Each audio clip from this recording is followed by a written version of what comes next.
What's happening, everybody? Very happy Monday. Hope everyone out there had a great weekend. We are back pushing the limits. Thank you so much for joining us. And we got a big show lined up for you today. We got a lot to get to and a lot to talk about, some great guests. And I had a fun weekend, kind of getting away from the politics for a weekend and saw some really great college basketball. Saw UCLA get their ass kicked in Vegas. I got to be honest with you, I'm not a big UCLA fan, so that was fun to watch. Some great college hoops, UNLV over the weekend, and it's fun.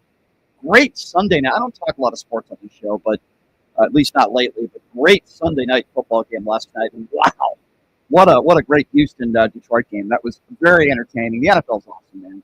You say what you want, but the NFL is entertaining. A lot of news to get to today. Some depressing news, some positive news, a little bit of both. Joining us at the bottom of the hour, this is going to be really interesting. So, he's a personal friend of mine. He's a billionaire, and he did not vote for Kamala Harris. This is a lifelong Democrat who is one of the biggest Democrat donors on the planet. Still donates to Democrats, by the way. Did not vote for Kamala Harris. Big RFK Jr. supporter.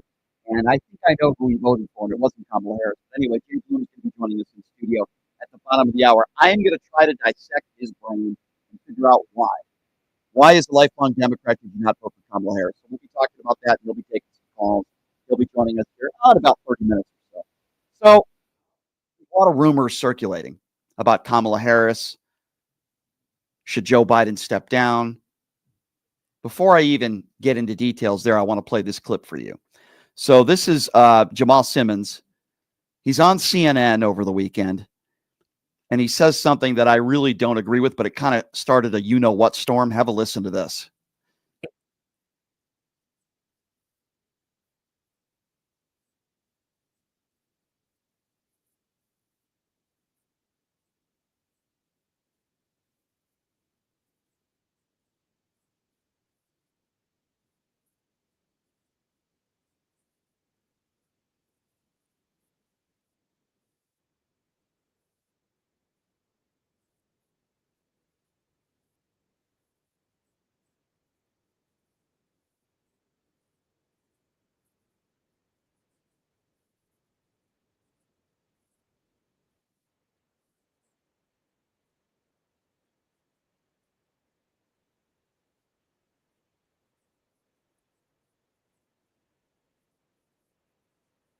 Okay, so first of all, I think that's completely ridiculous. Here's why.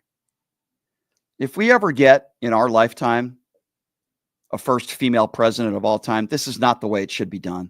I think most women would agree with me on this, and it probably shouldn't matter what side of the political aisle you're on. I don't think Kamala Harris would want this. I don't think America would want this. I don't think women would want this. And I don't think Joe Biden would do it. And I think it's a ridiculous idea. I think it's disrespectful. First female president should get in the right way, being elected president of the United States. So I think that's absurd. But we move to the conversation of the Supreme Court. Now let's talk a little bit about that. Bakari Sellers from CNN talked a little bit about the possibility of Kamala Harris being appointed to the Supreme Court. Have a listen.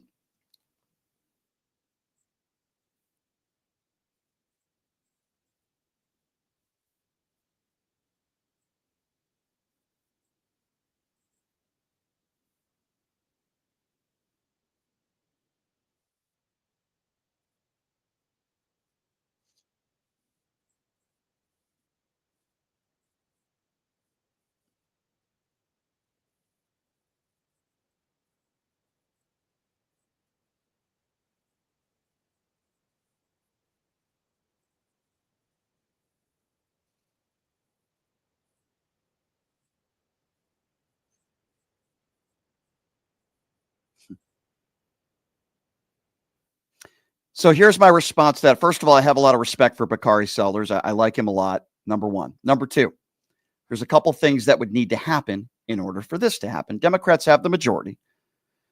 Would Manchin vote her in? I don't know. Probably. We have a woman who's on the Supreme Court right now who's 70 years old, who I have a lot of respect for. Nice woman. I'm not a doctor. I don't pretend to be one on the radio. However, I will say this. I know a thing or two about diabetes, the life expectancy for somebody with diabetes is about 10 to 15 years less than the average person. She's 70 years old. She doesn't look like she's in great physical condition. And I think it would be better for the country. Listen, I love Ruth Bader Ginsburg, what she did in her career. What an incredible hero and what a woman she was. But the one big mistake that she made, in my personal opinion, is she did not retire when she should have, and the country has paid the price for it. She didn't want that to happen. She made a mistake. I don't want that same mistake in history to repeat itself twice. Kamala Harris is, I think she's 60 years old, if I'm not mistaken, somewhere around there. She's in good physical condition. We saw her health records. She has allergies. That's it. So I'm all for this. The whole appointing her as president and Joe Biden stepping down, to me, is completely absurd. It can't happen. It won't happen. It's disrespectful. We don't want to get the first female president of all time put in there for that reason. I think that's wrong. With that being said, Bernie Sanders also had a comment to make about this. Have a listen to his thoughts on this. Senator, quickly before I let you go, I do want to ask you about the Supreme Court. Some Democrats behind the scenes quietly talking about the possibility, should Justice Sotomayor step down, to allow President Biden to appoint someone who's younger. She's only 70 years old. Is that something that you would support? Do you think she should step down? No, I don't. Have you heard any talk of this? A little bit, yes. I don't think it's a sensible approach. And you don't think it's a sensible approach? Correct. Yeah, so there you go. All right, so here's what we're going to do. We're going to take a quick break, and we're going to reset. And when we reset, because I know we've had some audio technical issues, what have you, we are going to reset, and we are going to play some of these cuts again, because it is my understanding that we're hearing on social media that some of you are having problems hearing those clips. So what we're going to do is we're going to take a quick break. We are going to reset. We are going to play these clips again. We're going to be talking about why I do not believe that Joe Biden should step aside, why I believe that Kamala Harris should be appointed to the Supreme Court. How we get there, I'll talk about that. We'll also talk about Tom Homan, who is now going to be Donald Trump's border czar. We're going to talk about Stephen Miller. So here's what we're going to do. We're going to take a quick break, and when we come back, we're going to reset everything. You're listening to Pushing the Limits right here on KSHP. Hey everybody, are you struggling to find a pizza place that reminds you of Brooklyn? That true blue New York style pie? Well, worry no more. Stallone's Italian Eatery Pizza is a knockout. We're located at 467 East Silverado Ranch Boulevard, just off of Premium Road, half a mile east of South Point Casino, just minutes from the Las Vegas Strip. Come by and grab a slice of pie. Plus, check out our Brooklyn-inspired Italian cuisine. Our sandwiches are super. Hero, that is. Because why be a sub when you can be a hero? Stallone's Italian Eatery is here to serve you phenomenal food, Vegas. Forget about it. Have you ever dreamed of having your own radio show or a podcast, but just didn't think it was possible? Well, dreams can come true. Radio U. Radio U is a 5-day course that'll teach you how to acquire your dream show. We'll teach you how to host, how to write commercial, how to interview, how to market, how to write a contract, and most importantly, how to monetize your dream radio show. You'll learn from some of the best in the business with over 75 years in broadcast experience. You'll learn from people like me. And the best part? Every single student will be live on the radio as part of the class. Plus, one student from each class will get their very own radio show. You'll be live on the air right here in Las Vegas. Radio U. The 5-day course is being offered at $699. For more information, give Radio U a call. 702-763-5024. That's 702-763-5024. Or check them out at RadioYOU101.com.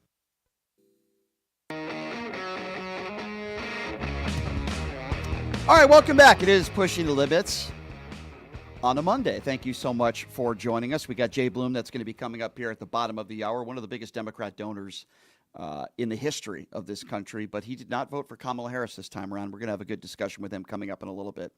All right, to kind of reemphasize the stuff I just said, to reemphasize the stuff that I've been saying over the weekend. There are some media members and there are memes out there where people are saying Joe Biden should step down and Kamala Harris should be the first female president of the United States. at least for a month. So I disagree with that.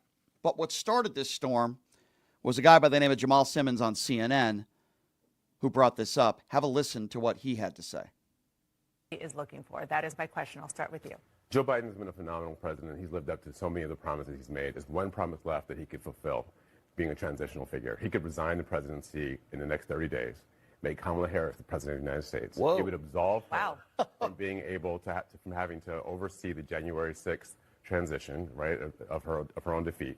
And it would make sure that it would dominate the news at a point where Democrats have to learn drama and transparency and doing things that the public want to see. Is the time. This is the moment for us to change the entire perspective of how Democrats Okay, this operate. is now jumped from an internet meme to a Sunday morning show. Jamal's out here right now. It's a Congratulations. season of House of Cards. I thought you were going to say, what about the Supreme Court? That's also out there. Well, the Supreme Court might happen. I don't know if it will, but I think this is something that's. So obviously I disagree with that. There are a lot of women throughout the country that I think would find that disrespectful. Doesn't matter whether you're a Republican or a Democrat. It really shouldn't matter what side of the aisle you're on. I think what really should matter here is that we want the first female president of all time. We want somebody in office that's elected. We don't want somebody in office to become the first female president because Joe Biden is allowing her to be president for a month. I'm sorry. I just don't agree with that, and I think that's ridiculous. However, with that being said, Bakari Sellers, who is a CNN contributor, had this to say about the possibility, perhaps, of Kamala Harris becoming a Supreme Court justice. Liberal. And so I hope that Joe Biden makes the next 10 weeks as consequential as he can. I don't care about drawing outside the lines or what Republicans may think about it. This is within your purview. You can actually do it, and you should do it. And, you know, one more thing, John, is you have a hell of a vice president right there who has a legal pedigree to sit on the Supreme Court, and let Republicans go crazy and ape. I'm even mentioning that option. That's floating? Are you floating? This is 7:39 a.m. on the East Coast. Did Bakari Sellers just float Vice President Kamala Harris as a potential Supreme Court nominee? Not only am I floating it, but I want to stir up everything. I want people's heads to explode this morning so we go into the weekend just knowing that the chaos has not ended just yet. So I actually agree with him, but there's a number of things that need to happen in order for this to take place. Sotomayor, who is a Supreme Court justice, she's 70 years old, and as I mentioned before, a juvenile diabetic. And again, I think she's a wonderful woman. I hope she lives the rest of her life prosperous to 120. But we know that if you're a diabetic, your life expectancy is significantly lower. I'm not a doctor, but you can tell she's not in great physical condition. And I think of Ruth Bader Ginsburg, and I think of the mistake that she made. And listen, she was a hero. What a wonderful woman. But a big mistake that she made, which I think most Democrats would agree, is she didn't retire. And because of that, we're in the spot we're in now. So I think a smart thing would be for Sotomayor to step down, retire, and let Joe Biden appoint Kamala Harris to the Supreme Court. Here's what Bernie Sanders had to say about this. Senator, quickly before I let you go, I do want to ask you about the Supreme Court. Some Democrats behind the scenes quietly talking about the possibility, should Justice Sotomayor step down, to allow President Biden to appoint someone who's younger. She's only 70 years old. Is that something that you would support? Do you think she should step down? No, I don't. Have you heard any talk of this? A little bit, yes. I don't think it's a sensible approach. And you don't think it's a sensible approach? Correct. Okay, so listen, I disagree with Bernie Sanders on this one. I think it is sensible. And when I look at Kamala Harris and I look at her resume, and when I think about what she's done in San Francisco, the prosecutor that she was, a senator, now a vice president, she absolutely has the experience to do so. I felt like some people were saying the same thing about Ruth Bader Ginsburg back in the day. We can't have history and this happened twice. Look back at the mistake with Ruth Bader Ginsburg, who was a wonderful lady and a hero, but we go back to that point in history. Can't make the same mistake twice. So I respectfully disagree with Bernie Sanders. I agree with Bakari Sellers. I disagree with Jamal Simmons. We can't have Joe Biden step down and allow Kamala Harris to be president for a month. I think that's absurd and that's ridiculous. But the possibility, and I say possibility, the possibility of Kamala Harris becoming a Supreme Court justice is very appealing to me, and I think it would be great for her, but I also, even more importantly, it'd be great for the country. So with that being said, Donald Trump has appointed some more people on his staff or administration, whichever word you want to choose. Stephen Miller being one of them, who has used the same verbiage of an Adolf Hitler. Stephen Miller is just an awful, awful, racist, bigoted human being. Somebody else that I would put in that category is Tom Homan, who is going to be Donald Trump's border czar. I want you to listen to this exchange that Tom Homan had a few years back with AOC. Now, some people on the far right love this. They love this clip. But I think if you're a normal human being that doesn't wear the Donald Trump knee pads, this would be a very alarming exchange. Have a listen. 3 different options presented. The third included the option for family separation. This initiative would pursue prosecution of all amenable adults, including those presenting with a family unit. Mr. Homan, your name is on this. Is this correct? Yes, I signed that memo. So you are the author of the family separation policy? I am not the author of this memo. You're not the author, but you signed the memo. Yes, a zero tolerance memo. So you provided the official recommendation to Secretary Nielsen on for the United States to pursue family separation. I gave Secretary Nielsen numerous recommendations on how to secure the border and save lives. But it says here that you gave her numerous options, but the recommendation was option 3, family separation. What I'm saying, this is not the only paper where we've given the Secretary numerous options to secure the border and save lives. And so the recommendation, of the many that you recommended family separation. I recommended zero tolerance. Which includes family separation.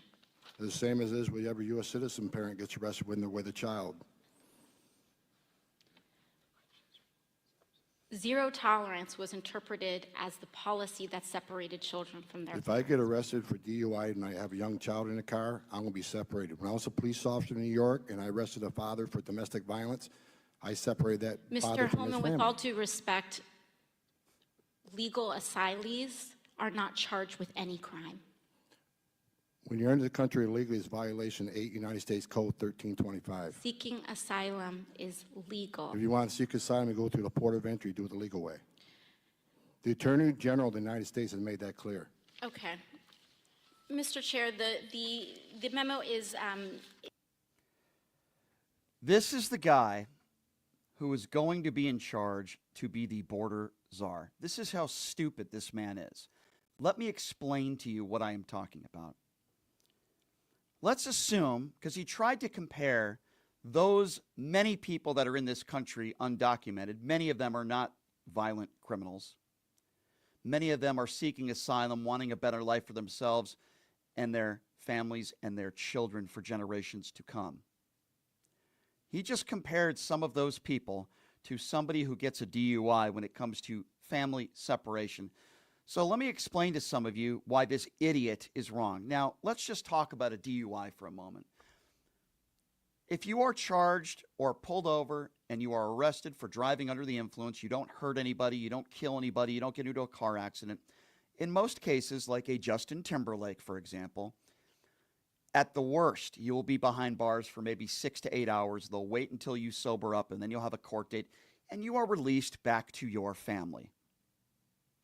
And this moron, Tom Homan, is trying to compare somebody who gets a DUI being separated from their family, in most cases, 6 to 8 hours, and then reunited to their family after, to someone who has been in this country for decades, undocumented, but pays their taxes, has children who were born here, and he wants to ship those people and deport them. Folks, is that a fair analogy that he's trying to make? Am I the dumb one here? He's trying to say, well, if you commit a crime and you DUI, you're separated from your family. We're not talking about a couple hours behind bars. We're talking about maybe for the rest of your life, children without a father. But this bastard, and that's what I'm going to call him, Tom Homan, he's a bastard. He's a bigot. I don't want violent criminals in this country, legal or not. If you come into this country illegally and you commit violent acts, I want one of two things to happen. I want you either locked up, deported, both. But I'm not talking about those people now. I think most Americans would agree. If you come into this country illegally, you're not paying your taxes, you commit a violent crime while you're here, you should be deported and or put in prison. That's not what AOC is talking about. That's not what I am talking about. That's not what most Americans are concerned about when we talk about Donald Trump's plan to deport 10 to 20 million people. We're talking about good, hardworking people that live in this country who have all sorts of different jobs. They might be cooks. They might be gardeners. They might mow your lawn. Whatever the case may be. A lot of people in this country that are undocumented that still pay taxes, that are good, hardworking people that just want a better life for their families, many of whom have kids that were born in this country. This guy is dangerous. And many others that Donald Trump will be putting in his administration are dangerous. This is this guy, Tom Homan, who is a bigot, who did an interview with I believe this was 60 Minutes, and he's pressed on this issue. Have a listen. We have seen one estimate that says it would cost $88 billion to deport 1 million people a year. I don't know if that's accurate or not. Is that what American taxpayers should expect? What price do you put on national security? Is that worth it? Is there a way to carry out mass deportation without separating families? Of course there is. Families can be deported together. Absolutely ridiculous. Families can be deported together. So let's just say you have a family that was seeking asylum. Father, mother were worried for their children's safety. They were worried for their lives. And they needed to get into this country, and while it was illegal for them to do so, they've been here for decades. They've been fine members of society. They pay their taxes. They have children that were born here. And this guy's approach is, so what? If one person is going to be deported, if we don't want to separate families, they can all be deported. Is that what this country should be all about? Is that what we're about? And then he says the price of national security. And he has to know this statistic, and if you don't believe me, you can look it up yourself. You have a better chance of being the victim of a crime from someone who is a citizen of the United States of America than someone who is not. So the idea that our national security is at stake here, and the idea that all these terrorist plots are being planned in this country because of all these illegals that are flocking in, is absurd. And here's another little stat I'll give to you MAGA supporters out there that struggle to spell the word fact. From 2016 to 2017, when Trump was in office, those who crossed the border illegally, the numbers went up. Guess what? From 2017 to 2018, the numbers went up. From 2018 to 2019, the numbers went up. The only year that the numbers went down, back in 2020. Why? Because we were in a global pandemic and everything was shut down. The country was shut down. The world was shut down.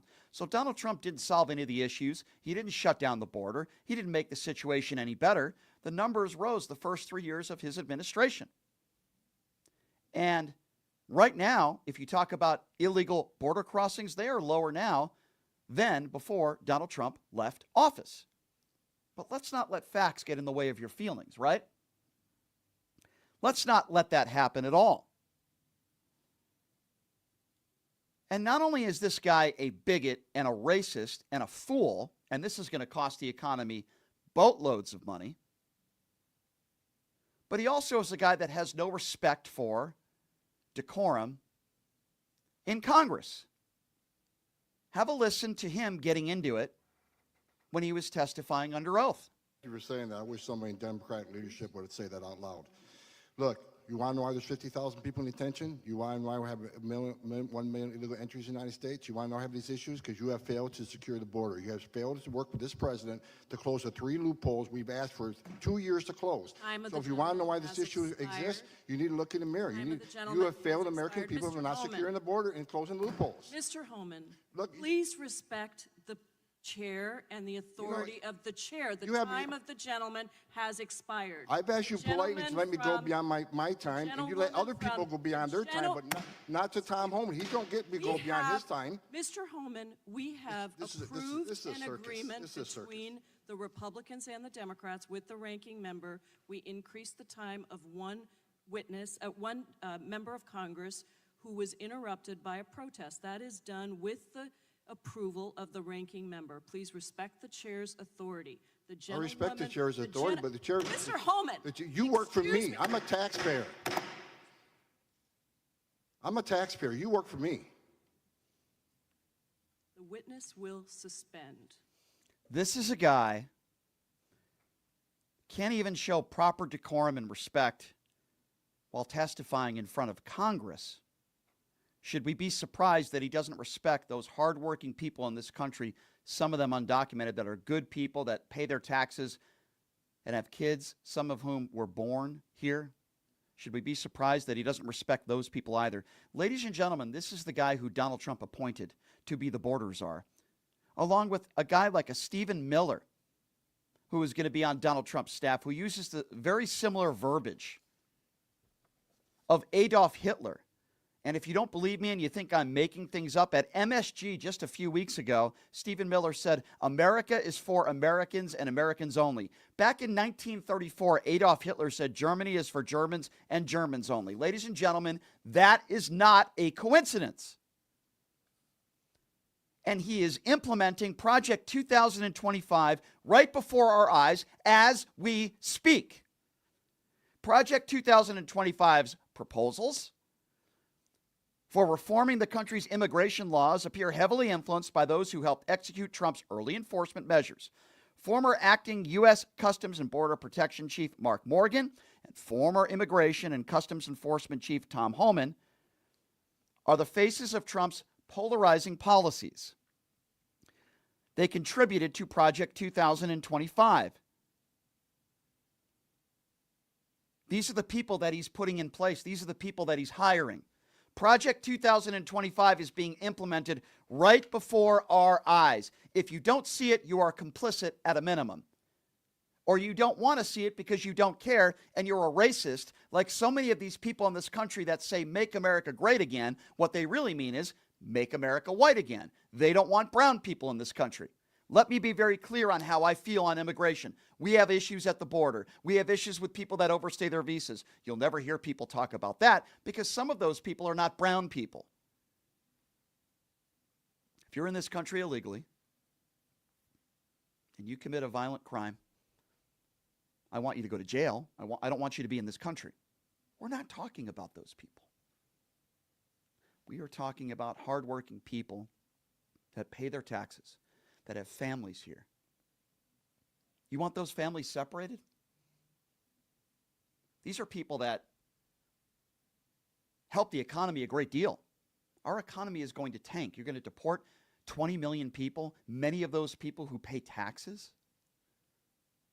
But you see, so many of you don't think like that. You don't think ahead. What is this going to do to our economy?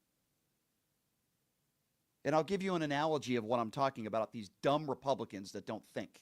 They don't think ahead.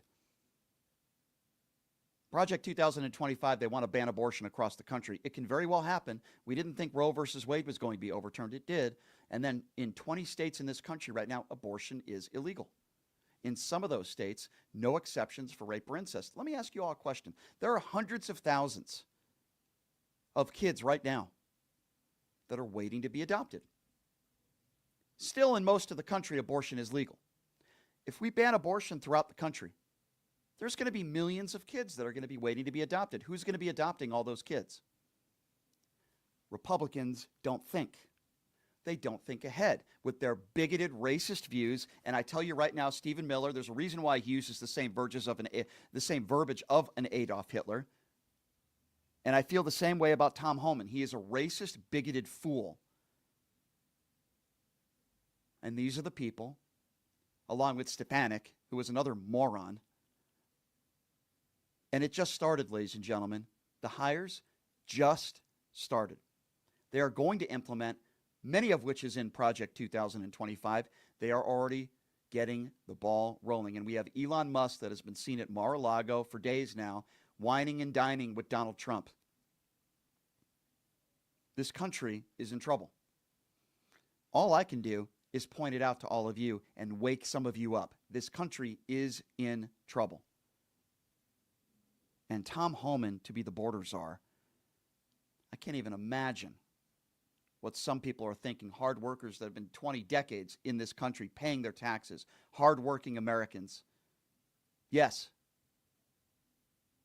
Some of those people are not Americans. Some of those people were not born here. Some were. They're Americans. You're born in this country. You're an American. I don't care where your family is from. They came in here legal or not. I consider you an American. Your family's from another country. I consider you an American. He wants to deport all those people, separate families. What does Tom Homan say? Well, there's a way that the families won't be broken up. Deport them all. The whole family can go. That's not the country that I want to live in, ladies and gentlemen. Is that the country that you want to live in? I don't want a dictatorship. Do you? We're going to take a quick break. And when we come back, we're going to be joined by one of the largest Democrat donors that this country has ever seen. His name is Jay Bloom. Jay's going to explain to us why he did not vote for Kamala Harris. We're going to have a good debate, a good discussion. And then when we're done with that debate, we are going to be taking your calls at 702-221-7283. We are going to take a quick break, and we'll be back right after this. It's Pushing the Limits right here on KSHP. Hey, everybody, are you struggling to find a pizza place that reminds you of Brooklyn? That true blue New York style pie? Well, worry no more. Stallone's Italian Eatery Pizza is a knockout. We're located at 467 East Silverado Ranch Boulevard, just off of Premier Road, half a mile east of South Point Casino, just minutes from the Las Vegas Strip. Come by and grab a slice of pie. Plus, check out our Brooklyn-inspired Italian cuisine. Our sandwiches are super. Hero, that is. Because why be a sub when you can be a hero? Stallone's Italian Eatery is here to serve you phenomenal food, Vegas. Forget about it. Have you ever dreamed of having your own radio show or a podcast, but just didn't think it was possible? Well, dreams can come true. Radio U. Radio U is a 5-day course that'll teach you how to acquire your dream show. We'll teach you how to host, how to write commercial, how to interview, how to market, how to write a contract, and most importantly, how to monetize your dream radio show. You'll learn from some of the best in the business with over 75 years in broadcast experience. You'll learn from people like me. And the best part? Every single student will be live on the radio as part of the class. Plus, one student from each class will get their very own radio show. You'll be live on the air right here in Las Vegas. Radio U. The 5-day course is being offered at $699. For more information, give Radio U a call. 702-763-5024. That's 702-763-5024. Or check them out at radioyou101.com. Who would have thought there'd be so many kids playing ice hockey in the desert? Jake Helps Hockey Foundation and the Las Vegas Ice Warriors, founded by Gina Yousafzai 8 years ago, made it possible for families who can't afford the equipment and fees. Donate today at www.hockeyforkids.org and help us continue making a difference. Join us in supporting Jake Helps Hockey Foundation and the Las Vegas Ice Warriors, where every kid gets a shot at the starting line. Just a reminder, our website is www.hockeyforkids.org.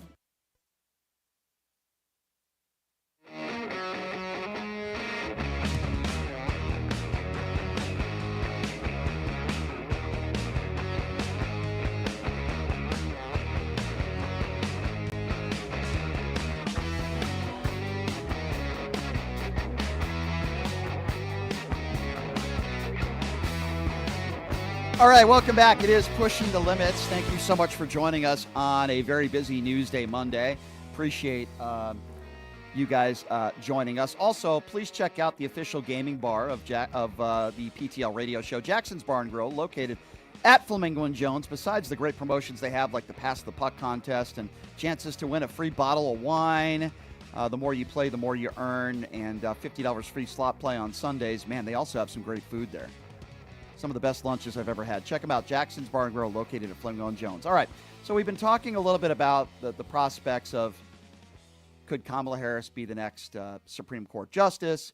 We talked about Tom Homan, who I think is a bigoted racist, who's now the new border czar, which is scary. Stephen Miller, as I like to call him, Adolf Hitler Jr., with the verbiage that he uses. But listen, the fact of the matter is that I was wrong and Donald Trump won the popular vote. Now, I'm amazed by it. I'm disgruntled by it. Doesn't make any sense. But the guy we have with us in the studio right now, besides being a self-made billionaire, he has also been one of the largest Democrat donors of all time in this country, but he did not vote for Kamala Harris. Now, it's up to him whether he's going to tell you who he voted for. I think I know who he's voted for, but it was not Kamala Harris, and I kind of want to pick his brain and find out why. Jay, thank you so much for being here. It's good to see you, my friend. How are you? Good to see you. I'm doing well. For the record, I will say this. There are people that I get into heated political debates with, but we've never called each other names. He's one of the few friends that I have where we can have a political debate and we can actually laugh and have a good time with it and give each other a hard time without calling each other names. So that's a good thing, right? That's a very good thing. I think people have forgotten that everybody else is more than just their politics, and people get so heated now and so engaged in a position they forget everything else. But you're also a smart guy, you're educated, and a lot of the people that I name call are people that are stupid. So I'm sorry. I'm just being honest with you. You're a smart guy. All right, so it doesn't mean we're going to agree on everything, but anyway, thank you so much for being here. All right, so let's start with why you didn't vote for Kamala Harris. Then we'll get into the Trump stuff. Why? Why did you decide, and if you want to tell people who you voted for, that's up to you. Because for the record, I know he didn't vote for Kamala Harris. I know he's a big RFK Jr. supporter, but I don't know whether you voted for Trump or not. I don't know if you're willing to say that or not. I think you did, but I don't know. Why didn't you vote for Kamala Harris? So, I mean, things are cyclical, right? So going back, I grew up a Reagan Republican, and then I went nonpartisan when the party left me. And then I went Democrat as the Republicans went further to the right. And now about a year and a half ago, the Democrats started tacking too far to the left. And Kamala Harris was part of that group that went and tacked to the left. So I went back to nonpartisan, and I made the decision I'm going to back the candidate and not the party from now on. I don't understand people who just go party line straight down the ticket, right? So each candidate, they're extremists and there are moderates on both sides. And I'd rather a moderate Republican than an extremist Democrat. Do you think Donald Trump is a moderate Republican?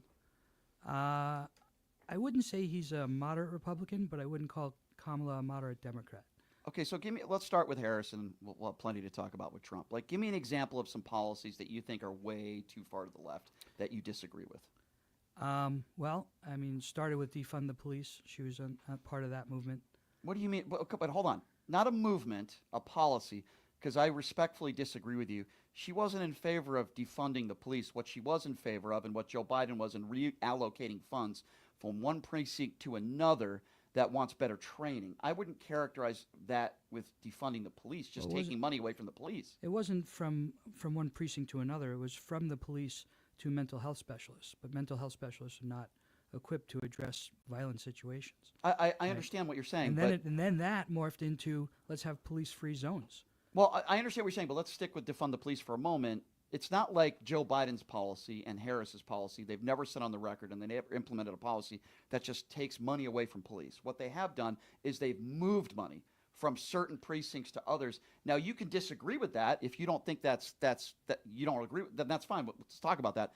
But when you say defund the police, it makes it sound like they just want to take money away from police officers and lower salaries, and that's just not the case. So I just want to define it correctly. They're moving money from precincts. You agree with me on that, right?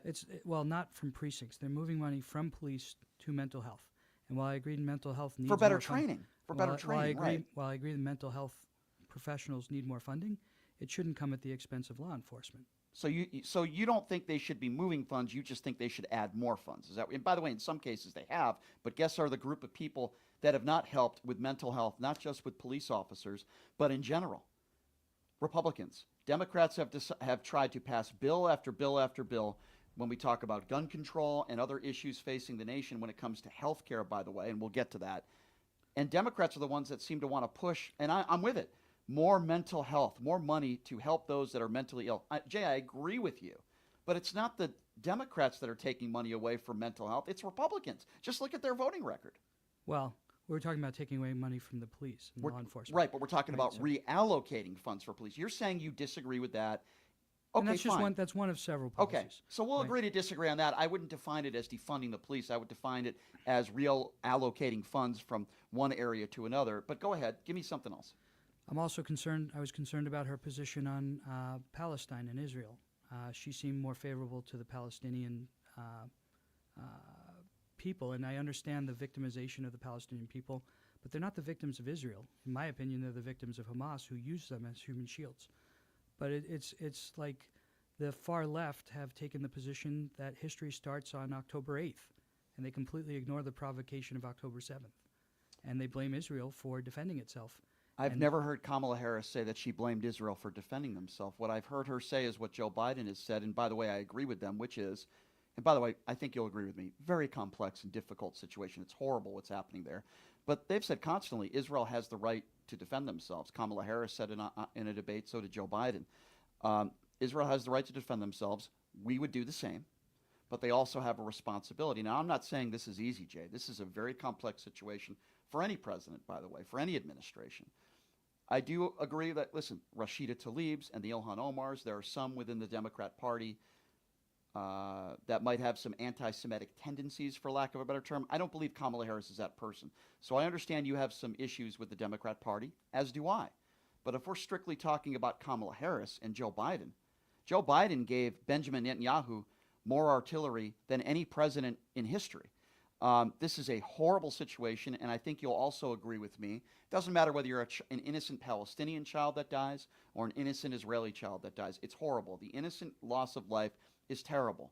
However, you have a group of people, Palestinians, I've spoken to many of them, and I haven't found one person from Palestine who live here that I've talked to, and I've had some of them in studio that think that Israel should exist. You have a group of people that think Israel should not exist. Am I saying they deserve to die? Absolutely not. But it's very difficult to negotiate with a group of people that think your country should cease to exist. And if Israel wanted to wipe Palestine off the face of the earth, which, by the way, they're not going to do that. I don't want them to do that, but they have the ability to do that if they wanted to. It would cause another world war. We don't want that to happen. There are plenty of Palestinians that live in Israel. If they hated the Palestinian people that much, they wouldn't allow them to live in their country.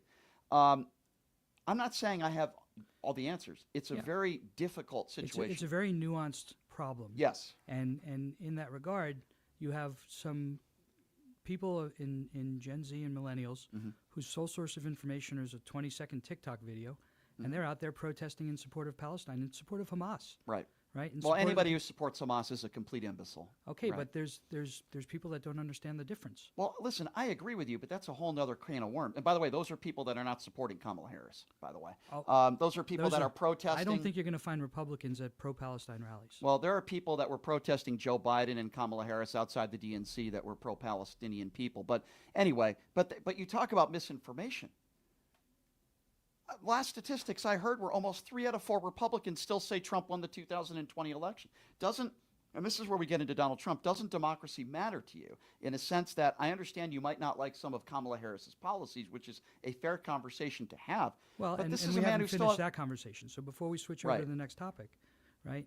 There's a laundry list of positions that Kamala Harris has taken. Okay, go ahead. That are problematic, right? So we have the Palestine issue. We have unrealized capital gains tax. I think that would be economic disaster. And you think the tariffs are not? I think the tariffs are a different type of problem. And again, I'm not saying I think it's a big problem. Well, but so is an unrealized capital gains tax. If she were able to get that passed, the ramifications would be a massive sell-off in every sector in the economy, right? If you have a house that's worth $1 million, and it's not $1 million today is not what it was 10 years ago, right? If you have a house that's $1 million and it goes up to $1.2 million in value, you have to pay $50,000 in taxes. Write a check, even though you haven't sold your house. Where's it going to come from? You're going to have to borrow against it, or you're going to have to sell your house. And that's true of Bitcoin, artwork, stocks, any asset class. Okay, could be true. But if we're talking about the economy in general, and I'm speaking in very general terms here, Bill Clinton took over a horrendous economy. Horrendous. Not only did he turn it around, he left office with a surplus. Then, $400 billion surplus. And then who took over after Bill Clinton? I understand. Okay, well, let's go through this. George W. Bush, who left Barack Obama with a toilet for an economy. Correct. Obama worked his ass off for 8 years to try to turn it around. He did. He cleaned up the mess that George W. Bush left behind. Don't even get me started with the war in Iraq and what George W. Bush did 9/11. He didn't do 9/11. Well, but, and Obama cut $1 trillion a year in spending. Right. Right. So Obama He was did a great good job. president when it comes to fiscal responsibility in the economy. So was Bill Clinton. Then what happened? Barack Obama turned it to a man who I suspect you voted for. I suspect. I can't confirm because he hasn't told me. Left it off to Donald Trump. We know the economy that Donald Trump left for Joe Biden. Now, people will say, well, listen, a big part of that is because of COVID. Okay. I'm not going to blame Donald Trump for COVID, but you're damn right I'm going to play him, or at least I shouldn't say play him. I'm going to say that I hold responsibility for the way he handled COVID. 15 cases down to 0. It's going to be gone by Easter.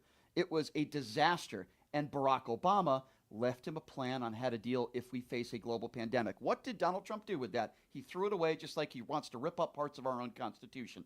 And now we had Joe Biden. By the way, Trump put us $8.2 trillion in debt. If you want to talk about, Republicans want to talk about fiscal responsibility. And then we have a guy named Joe Biden who takes over. Inflation now is under 3%. Unemployment is at 4%. Black unemployment is at 5.2%. Stock market through the roof. You know, because we've had conversations like this off the air. Joe Biden's done a decent job, and I would say a good job, in turning another terrible economy around. So we look at the history of this country. I've just given you the last 30 years. Well, you've given me part of the last 30 years. I mean, Joe Biden also added $9 trillion to the debt. So, right, and Obama added $8 trillion to the debt. Now, he did it in 8 years.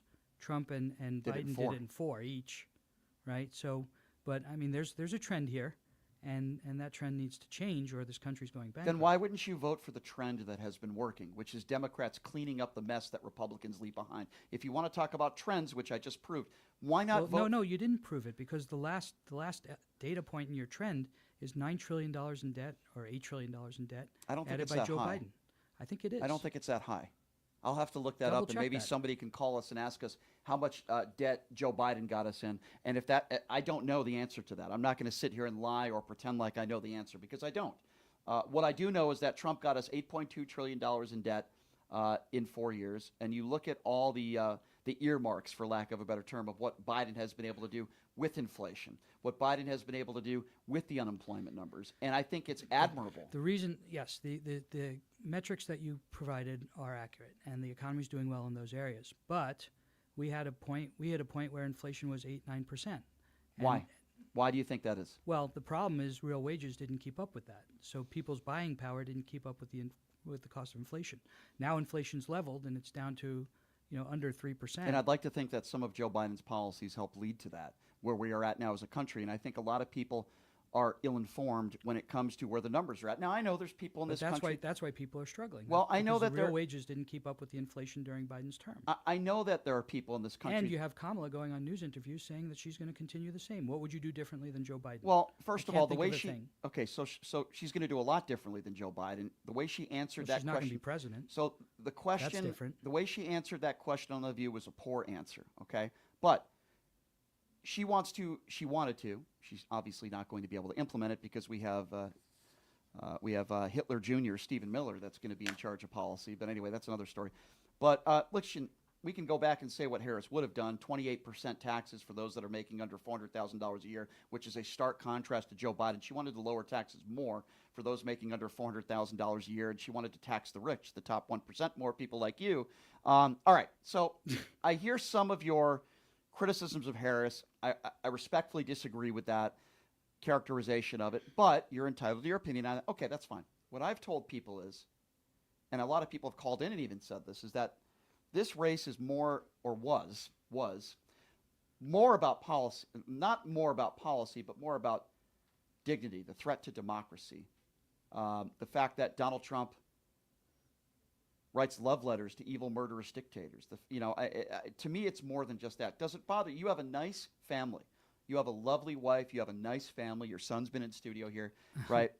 You're a family man, Jay, and I know you're a good man and a good family man, and I've known you for a little while now, and I can see that. Does it bother you at all, as a family man, that the man who is going back into the White House is a liable sexual abuser? He's a 34-count felon. He's a man that has 30-plus women that have accused him of sexual assault or rape, including his ex-wife in a deposition. He's attacked POWs like John McCain. I don't respect him because he was captured. Yes, I do believe he called people suckers and losers. I'll take John Kelly's word over Donald Trump. This is a man his whole life that has been a snake oil salesman, the thousands of discrimination lawsuits, the money, the millions and millions of dollars he had to pay out because he didn't want black people living in his properties in New York. Trump University. He's got so many scams in his life, like Trump University, Ponzi schemes, charities. Does any of that stuff bother you at all? Well, of course it bothers me to the extent that it's accurate. I mean, I've seen a lot of stuff in the media that's not. And if you look at the media placements that are out there, it's 80 to 90% positive about Kamala and 80 to 90% negative about Trump and almost 100% negative about Kennedy. Right? Now, I've interacted with all of these people, and I can tell you that the people that I know are not the people as portrayed by the press. Well, then at a minimum, they're two-faced idiots. If someone is not going to be the same kind of person and be a person of integrity and be honest. No, that's not what I'm saying. The media takes snippets of what they say and takes it out of context. So what am I taking out of context? Well, I've heard you talk about Kennedy and his brainworm eating half his brain. He had a parasite. Okay, so 2 billion people okay, had so parasites. when I made that comment to you, it was a joke. I know his brain wasn't half eaten. I was the first interview, as you know, when he came on this show. That's not why I don't like Robert F. Kennedy Jr. I want someone in any powerful position. We could be talking about the president. We could be talking about Secretary of State. Heck, we could be talking about a principal at a school. I don't want somebody that is a mass cheater, whose ex-wife committed suicide after reading his diary. I don't want somebody that lives off their last name. I don't want somebody that says that vaccines cause polio. I don't want somebody that stages a bear murder in Central Park. That's abnormal, crazy behavior. He's a kook. At a minimum, I think we should be able to agree on that. He's not normal. He's a kook. And I don't think he's a good man. So I start with there, right? And do I think a worm ate half his brain? No, I don't. I made a joke about that, and that has no bearing in my opinions of him. I can tell you, he's not a kook, not at all. The media makes him into a kook. He admitted to staging a bear murder in Central Park. That's a normal thing to do. The media says he's an anti-vaxxer, right? He claims he's not an anti-vaxxer. He's been caught on a podcast saying he doesn't think that vaccines are good. He couldn't even name one thing that's good. No, that's not what he said. Well, I played it. I mean... That's not what he said. He's anti-vaccine mandate. He thinks that there should be information available for people to make informed decisions about whether or not they want to take a vaccine and what they put in their body. Jay, he was caught on tape saying that he thought that COVID was targeting ethnicities and then helping other ethnicities like black people and Jews. He was caught on tape. I played that on my show. That's crazy stuff, Jay. That's not normal. Now, what you said, I would be okay with that. But I'm going by the other things he said in the past. And you know what else I don't like about Robert F. Kennedy Jr.? I don't like the fact that he tried to reach out to the Harris campaign first, and they said they didn't want anything to do with him. And then I believe he would have taken a job with Harris if she won, because that's what ultimately Robert F. Kennedy Jr. wanted. He's an opportunist, and he wanted a job in an administration. Look, and he has said disparaging, horrible things about it. We have a very serious problem with pharmaceutical companies and insurance companies and the whole medical complex. We have a very serious problem. There are cures that are not getting through because treating the symptoms in perpetuity is more profitable. It's a profit motive that's hurting Americans. And there's also on the food side, the food supply. We have thousands of things in our food that are illegal in Europe. Right? You go to Europe and you have a chicken sandwich, it's like 7 ingredients. You go to a chicken place here and you have 34 ingredients, right, for the same chicken sandwich. Then why did you give us Chick-fil-A at your Beetlejuice party? I'm sorry, that was a terrible joke. Go ahead. I'm sorry. Listen, Jay. You know what? Because that's what's available here. But Jay, that's I don't disagree with anything you said. But that's what he wants to attack. It's not a Trump or Kamala thing. He needs to be in a position of authority that he can do something with what knowledge he has. I don't disagree with anything you just said, except for putting him in a powerful position because it doesn't, in my opinion, it doesn't discount all the things that I've said. I don't think this man has any moral compass. I think he's crazy, beheading whales and staging murders of bears in Central Park and claiming that the vaccine causes polio. And listen, I can go on and on with the list of things that he has said in the past that are bat-you-know-what crazy. But let's forget about Robert F. Kennedy Jr. for a moment because I can go through the list of the people that he's going to hire. Let's go back to Kamala for a second. Kamala and the Biden administration. And again, I've had lunch with Kamala. I've spent plenty of time with Joe Biden. I think he's a good person. I think Kamala's an okay person. But they suppress free speech. They took the position that they know best, and instead of putting all the information out for everybody, they were going to suppress dissident opinions. They were going to quiet people that disagreed with them. Who were they quieting? Well, Robert Kennedy, for one. You had Mark Zuckerberg come out and He didn't- admit. but he You had didn't- Mark Zuckerberg come out and admit that the government pressured him So, to censor Do people. you with think you dis- should be allowed to go on social media and put out medical misinformation? Well, I think you should have the freedom to say whatever you want and But let if it's a people private, decide what's true or not. If it's a private business, they who have decides the right. who decides what's misinformation? The business. Now, Mark Zuckerberg could say he was pressured with an email saying, now, if there's evidence that he did something and then the government punished him for not suppressing something, that's one thing.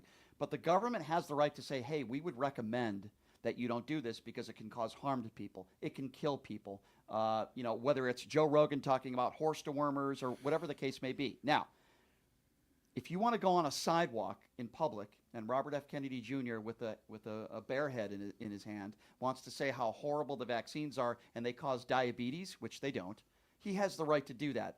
And the government can't go after you for that. You have a right to go on a public sidewalk, public anything, and say what you want as long as you're not inciting violence or, that sort of stuff. But when it comes, and I talked to Robert F. Kennedy Jr. about, he asked me, Brian, why do you disagree with me? I'm giving him the same answer I gave you, which is, if it is a private business, they could not want you on your platform because they don't like the shirt you're wearing. They could not want you in their restaurant because they don't like the hat you're wearing. It's a private business, and they have the right. Now, you're not addressing the problem, though. The problem is when the government goes to that private business and says suppress information that disagrees with our official government position, that's a problem. That's a challenge. That's a threat to democracy. So if there's a threat there, then I want to see that publicly. I want to see a government letter that says, hey, Mark Zuckerberg, if you don't take down Robert F. Kennedy Jr.'s statements about COVID, we are going to do this, this, and this to you. They have the right to email them and say, hey, we recommend that you don't do this. And no evidence that has been put forward has anyone ever shown evidence from the government or Joe Biden that has said they threatened. Now, that would be wrong, but they are allowed to recommend. And you can't yell fire in a crowded theater. You shouldn't be allowed. You can't falsely yell fire in a crowded theater. You can't, then you shouldn't be allowed to go on social media. Now, Elon Musk can do whatever the hell he wants to because X is a cesspool of hatred and bigotry and racism. A fire is an objective thing. If the theater's on fire, it's on fire, right? But and when you say the vaccines cause polio, that's not an opinion. You're just a moron if you think that because there's no evidence to back that up. So there's plenty of evidence that the COVID vaccine had side effects that, and Kennedy spent a lot of time walking me through charts from the Mayo Clinic and all kinds of reputable institutions that said that there are side effects to the COVID vaccine. Okay, well, there's going to be, but Jay, there's going to be side effects to any vaccine. Right. And I don't want to get into a whole vaccine conversation here, but the bottom line is there's always going to be side effects. The vaccines are overwhelmingly very safe. Right. And so what Kennedy's position is, tell everybody what the side effects are and let them make their own decisions about whether or not to take a vaccine, any vaccine. Well, for the last year, all I've heard him do is say negative things. What the government said, well, he doesn't believe that he thinks that the COVID vaccine in particular did more harm than good. Okay. Right? Well, I think that's an absurd take, but let's go to Donald Trump now because, as I mentioned, the lack of moral compass, character, attacking our brave men and women in uniform, all the sexual abuse allegations. He is a liable sexual abuser. I just don't understand. And look at what he's done. He hires this guy as the border czar, Tom Homan.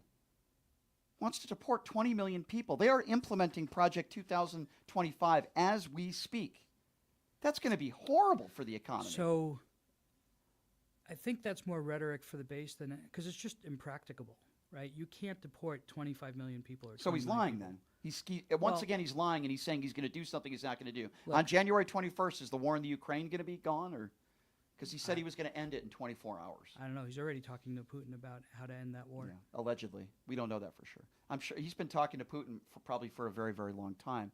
I don't trust anything Donald Trump says with any grain of salt, no matter, and that's just me. But I understand that, but I don't trust what Kamala says either. About what? She's in office for 4 years as the vice president, and Joe is not who he was 4 years ago. So she's got a lot of influence in what the current administration has been doing for the last couple of years. where are the changes she wants to implement? Well, she's been the vice president, and it's the vice president's job to back the president of the United States. I don't think there's any evidence to show that Kamala Harris was making all the calls, because she wasn't. Same thing with Mike Pence. Can you name me a policy that Mike Pence implemented when he was vice president of the United States? Because I can't. Well, what did Mike Pence do when he was vice president? What did Cheney do when he was Bush's vice president?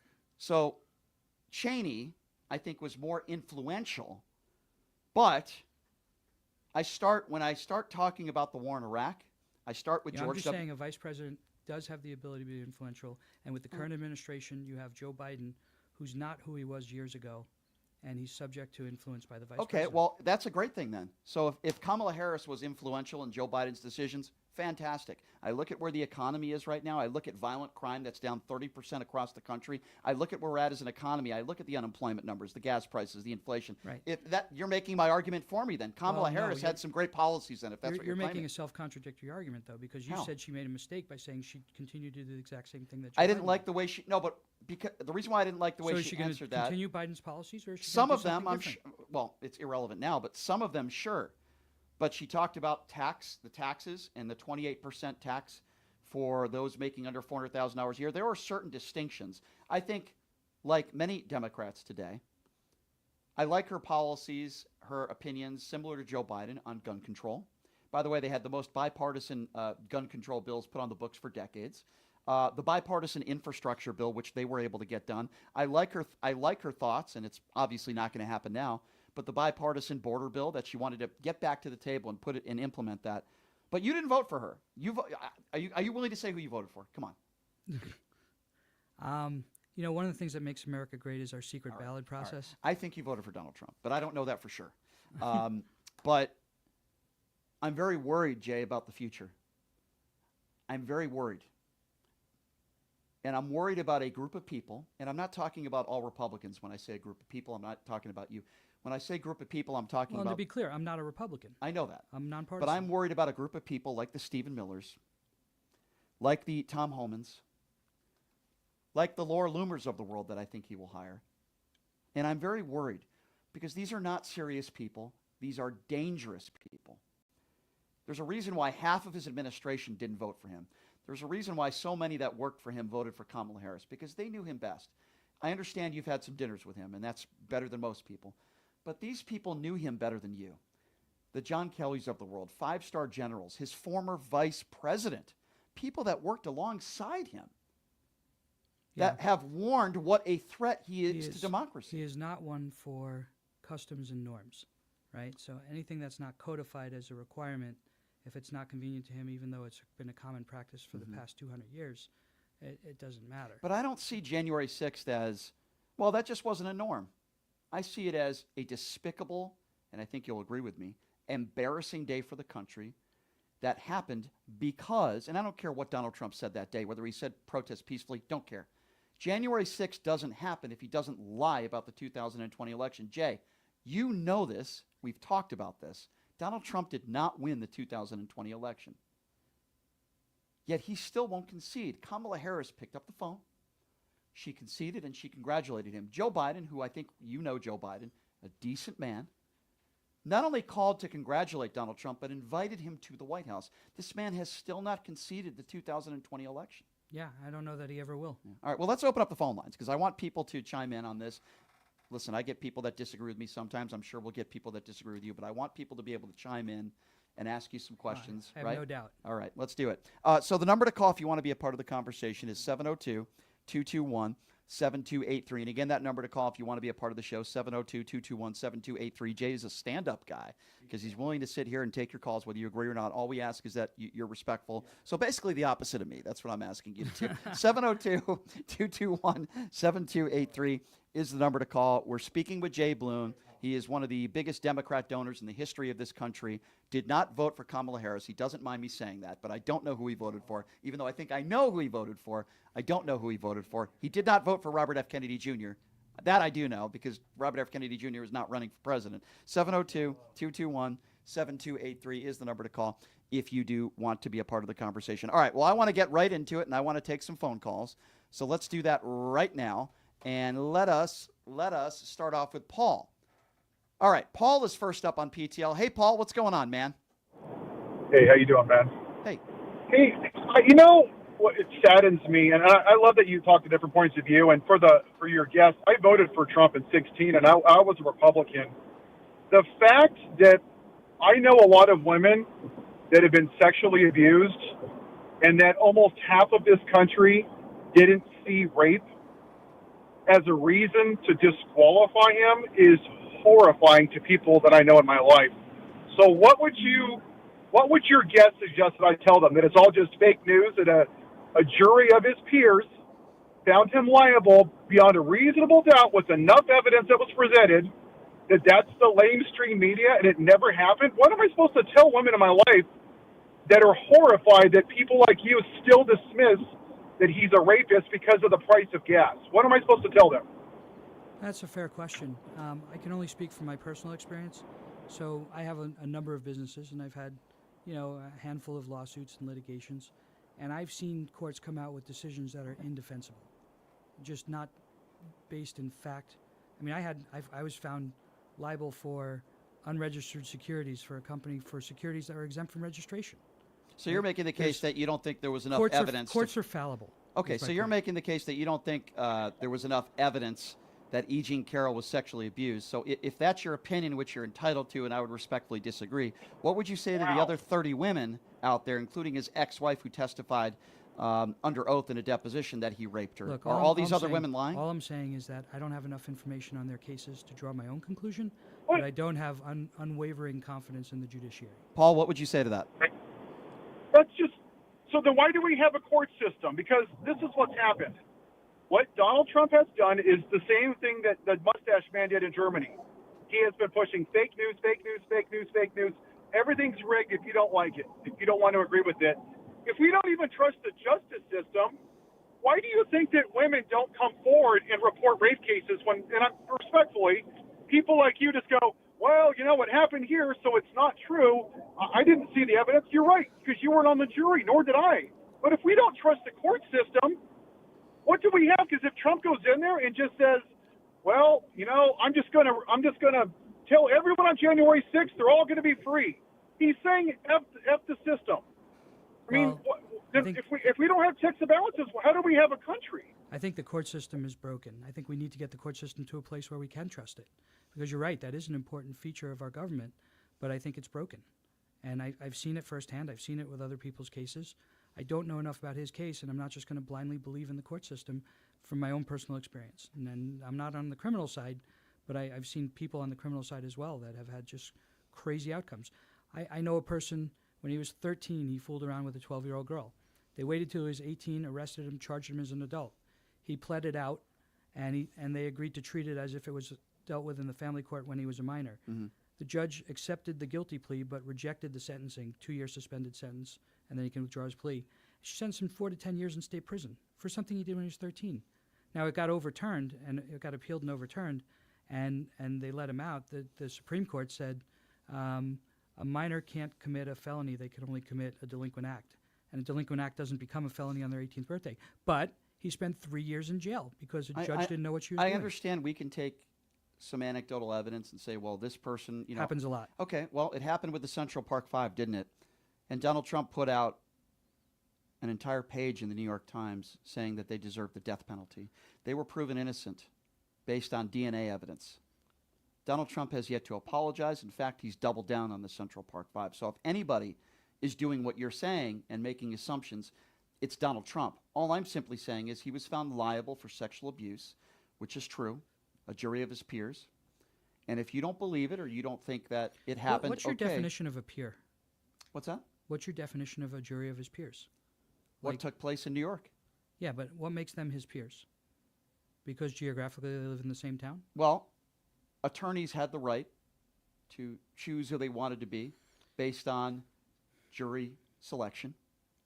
His attorneys had the right to say yes or no. They questioned everybody.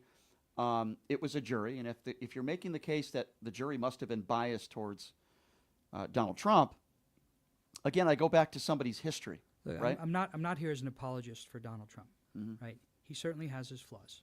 Right? My concern in this election cycle was I think Kamala Harris also has her flaws, and her flaws were overlooked by people who are just so enraged with Donald Trump But that they're not looking at things clearly. I just think there's in my opinion, a difference between a flaw, like somebody laughing, and somebody who rapes a woman. I think there's a difference between somebody who might not answer a question the best way on The View and somebody who talks about the enemy within, who wants to our military against our own people like Nancy Pelosi and a man who Shifty Schiff. I think there's a difference between a flaw and somebody who is a habitual liar, who only cares about himself, somebody who defends the Confederate flag, somebody who sells Bibles for $60. I agree with you. We all have our flaws. Kamala has hers. Nobody's perfect. But in my opinion, we're not talking about flaws. We're talking about an evil man who looks up to evil, murderous dictators. But let's take another call. 702-221-7283. Let's go to Herb. Herb is next on PTL. What's up, Herb? Listen, Brian, let me ask you something. When you say crime is down 30%, I think that's what you that's said. not what I said. I said violent crime. Very important. Violent crime is down, 30%, I think you said, right? Mm-hmm. Is that FBI statistics? Yes, it is. Okay, well, if you remember correctly, they came out about a month ago before the election. Yes, they did, and they gave out more information confirming what exactly I am saying, that violent crime is down throughout the country. No. They revised the numbers that violent crime was up. Okay, you're wrong. And you're not even He's talking lying. about that. Herb, here's the thing, right? Lying? I'm happy to have a conversation with you, and I'm happy to disagree with you on stuff.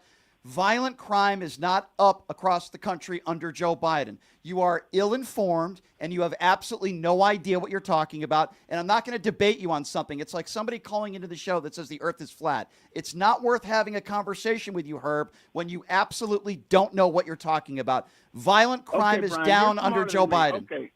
All right, then. We're not going to argue that because we can There argue is that no all day argument long. because But you're just let me wrong. Just say this. I can tell you from personal experience, if you go into LA or San Francisco or Oakland or Chicago or New York, you're going to experience crime firsthand. Okay, so I didn't say crime, though. I said It's not violent just, crime. It's not just property crime. I understand, but violent crime, according to the latest FBI statistics, show that violent crime under Joe Biden has been down up to 30%. So if Herb wants to call in and make those kinds of claims, which are not true, it's not worth having a conversation. It's just not. Well, Brian, can I say one more thing? Yes. Can I say one more thing? Yes, I hope so. I hope it's accurate, but go ahead. I had a revelation before the election about 2 weeks before, and I realized just listening to you every day, you argue these points about Trump. He's What won. point? What point? What point? All the points that all the What? things that Well, you say let's about try to Trump narrow it against down to him. one. Let's try to narrow it down to one so we can have a conversation. Brian, all the things you say. You don't want to he's do the that. evil You don't want to murderer. do that. You just He's want to the- make no, more I'm gonna tell you. generalizations. Okay. What you say about he's been convicted 34 times. Yes, he arrested has. Is that 34 wrong? counts, Is that and all fact? Is that wrong? Okay. Tell me, am I wrong? No. Okay, thank you. So your Well, point? That's Brian. That's still subject to reversal pending appeal. Oh, of course. Brian, of course. That story is not written yet. But all I'm saying is that even though you say that every day, he's now the president-elect. So what? My opinion And you're hasn't still changed. arguing- So and what? you're still So saying what? the same Okay, thing. so You sound like let's stop seven Herb for a Democrats. moment. Let's You stop talk- Herb for one moment. Let me be very clear, and hopefully Herb is listening. I don't care if he's president. My opinions on Donald Trump don't change. And I don't care if all those indictments go away. Heck, I don't even care if the 34 count felonies go away. The bottom line is he's a horrible human being, whether he's president or not. A jury found him convicted on 34 felony counts, whether he's president or not. He is a liable sexual abuser, whether he's president or not. He had something called Trump University, and he is a scam artist throughout his entire life, whether he is president or not. See, people like you, Herb, the MAGA supporters like yourself, seem to think that because Donald Trump is our president, we can't call him out for anything. Yet you're the same moron who's been talking about Hunter Biden's laptop, and you'll probably be talking about Pizzagate still 5 years down the road. So am I clear enough? Can you get the MAGA wax out of your ears? Donald Trump is a despicable human being. He will always be a liable sexual abuser, the judge characterizing it as rape. He will always be the insecure man who wakes up in the morning and puts 8 layers of orange makeup on, puts on his girdle with his 4 hair transplants. He will always be the guy that attacks our military, attacks women on looks, the habitual cheater. And unlike you, Herb, I don't flip the MAGA switch like you. Oh, well, guess what? He was elected president. Let's say only nice things about Cheeto Jesus. And I know you don't like him when I call him Cheeto Jesus. So just for you, Herb, I'm going to say it again. Go admire your Cheeto Jesus. Have a nice day. I really appreciate the respectful conversation that you called for in the beginning of this. Not this with session. Herb. You know why it wasn't respectful? I'll tell you why. I'm glad this happened in front of you. Because he said something about violent crime in this country that is a lie. It's Well, not true. Or the report that came out before the election may not be accurate. I'm just suspicious of everything now because I've seen things. I grew up trust the government, and I've seen things, that just are not true. I know, but you hear what I'm saying, though? Like, the court case with E. Jean Carroll, not true. The statistics put forth by the FBI, not true. If it helps Donald Trump, it's true. Example, the election must have been free and fair. I understand what It's you're very saying. interesting that I don't hear MAGA Republicans talking about an unfair election now. Don't you find that interesting? Jeez, the Well, same thing and happened and after the 2016 election. And in 2020, when they said the election was stolen and all these fake votes came in, there were a lot of Republicans that won their races. So even though Donald Trump didn't win in 2020, I agree. You have Republican senators and state legislators that won their races, and I don't think if the Democrats put fake ballots in, they're going to put Republicans in charge of the Senate. I guess the Democrats decided not to cheat this time. Are people really this stupid like Herb? Are you guys really this dumb? I mean, you had Kamala got what, 11 million votes less than Joe Biden? Yeah. Right? So Yeah. where did those 11 million people go? Well, either there's a problem in the 2020 cycle where 11 million people came out, or that that's really unusual, or you have 11 million people that are so disenchanted with what's going on that they stayed home. I want to read you this to somebody that I believe you voted for. I don't know that for sure, but Trump's new border czar, Tom Homan, has just announced plans to resume workplace immigration raids. Currently, there are 8.3 million unauthorized immigrants as of 2022 are part of the U.S. workforce. Are you okay with that? They make up. So let's put this in perspective, right? They're talking about rounding up 20 million people, right? Then they say they're going to start with the violent offenders first, start with the felons, right? The illegal immigrants that are committing violent crimes. Yeah. Right. That's still estimated to be about 1.5 million. The entire U.S. prison population is 1.2 million. So we need to double our prison capacity to be able to do just the violent offenders. What they're saying is not practical. Well, this is the guy who he hired. It may be aspirational, but it's not going to happen. Then what does that say about the guy who he hires? He's hired this guy. He's going to be the border czar. That's the guy who you voted for, I think. What would you do?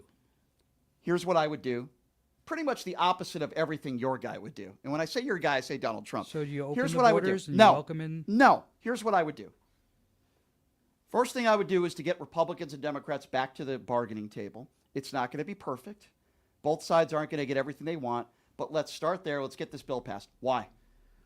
First of all, the Border Patrol endorsed the bill. It's not the end all, but it'll get more Border Patrol and better security at the border. That's number one. Number two, what would I do with people that are undocumented in this country? Well, I agree. First off, if you commit a violent crime when you're here and you're not legal, you need to be put in prison. You need to be deported. I'm okay with it. We don't want bad people in this country. Most people in America agree with that statement, I would say. But here's what I do. The people that have been living in this country for decades that pay taxes, you're telling me if they have a child that's born in this country, they should be deported? And then Tom Homan says, well, you know what? They can stay together. Just deport them all. That is not the country that I want to live in. Get rid of the bad people. Yes, they broke the law. They came into this country illegally. Okay. If they commit a crime, out for good. But people that have been living in this country for decades that pay taxes, they might mow your lawns. They might cook your food. Yep. We need people like that here. I'm going to say it again. They're estimating that the bad people that you're talking about are 1.5 million to 2 million people. He said he wants to deport 20 million people. Yeah, but they're going to start with the 1.5 million to 2 million. That's more than the entire prison population for the entire United States. They're not going to get through that 1.5 million. So the guy that you voted for is just blatantly lying to get elected. I voted for him. Okay, well, I'm going to assume you did. He says he wants to deport 20 million people. The border czar. They want to deport everybody. So at a minimum, they're BS liars and they're full of crap. Guess what? I don't want BS liars that are full of crap talking about the policies what they want to implement, knowing that they can't implement them. I don't want people like that in office. So I think what I've observed of Donald Trump, and I first met him in 1991 in New York. What I've observed of Donald Trump is he speaks in hyperbole and metaphor. That's a nice way of saying he's BS and he's full of lies and bullcrap. Well, no, I mean, sometimes he's joking and people take him seriously. Sometimes he's when you're in a room with him, he's got a sense of humor, and he says things. I don't think talking about eating cats and dogs and blaming Haitian migrants is funny. They might think it's funny. That his supporters, a lot of his supporters, I don't think that's it's funny. His biggest strength is also his greatest weakness. When you're talking about Donald Trump, his determination and his just, unconventional, speak whatever's on his mind, it serves him well, but it also hurts him. And what you're talking about are examples where it hurts him. All right, let's get back to the call. 702-221-7283. Let's go to Mark. Mark is next up on PTLC. We had a MAGA caller that's on your side. But let's go to Mark now. Mark, what's up? I'm not MAGA. Thank you, Brian. I'm going to assume, Jay Bloom, that you never served in the military. And I'm pretty 95% sure of that. Neither have I. We both haven't. Neither have I. I'm an Air Force brat. I was born on an Air Force base in Japan. I did not know No, that. my statement was you never served. Okay. Now, let's go past this. You are disregarding him calling the military people who served suckers and losers. John McCain was not a hero. You disregard Trump University, where he stole money from in excess of $25 million. But, of course, you weren't in the courtroom, so you don't know for sure, even though he claimed no contest and he paid the money back. But you're not positive on that. All your talking points, Jay, never directly associated to Trump and the horrible things he has done, such as raping a woman. But you weren't in the courtroom, so you don't know that. Also, the 34 felons, you don't know he committed those crimes because you weren't in the courtroom. You know what's important to you, Jay? What's important to you is the money that he will make for you by lowering taxes for corporations and for the top 1%. That's what's important to you. Well, let's let him respond to that. The nonsense talking points are baloney, man. Let him respond to that. So I'm going to assume from your question that you are a veteran, so thank you for your service. It's not about the money. It's about a Kamala Harris set of policies that would push us, I believe, into a depression, if not a severe recession, and would invite more global wars. I think with Trump, we're less likely to have wars. And again, I was not a fan of Trump in 2016.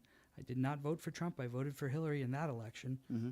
And the more I understood and learned about his policies, his delivery can be terrible. I mean, he's a speaker that motivates his base for sure, but the way he phrases things are a poor choice of words on a lot of occasions. I think he's a speaker that motivates a base of bigots and racists. I agree with you. When he talks about eating cats and dogs and the enemy within and Mexicans, the rapists, and I suppose some of them are good people, I think he doesn't motivate normal, decent people, I don't think. I don't think he motivates intelligent, more decent, than half good the country, people. So well, more than half the country voted for him.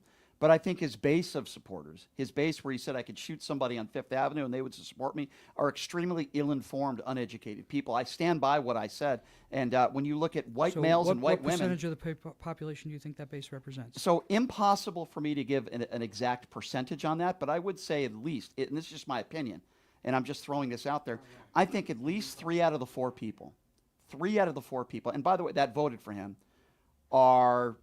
and maybe that's a little high, maybe 60% are white males and white women that don't want to see this country look brown. I really believe that. His numbers went up in every category, Latino, black, every category. Right, but the reason why he won is because of white males and white women.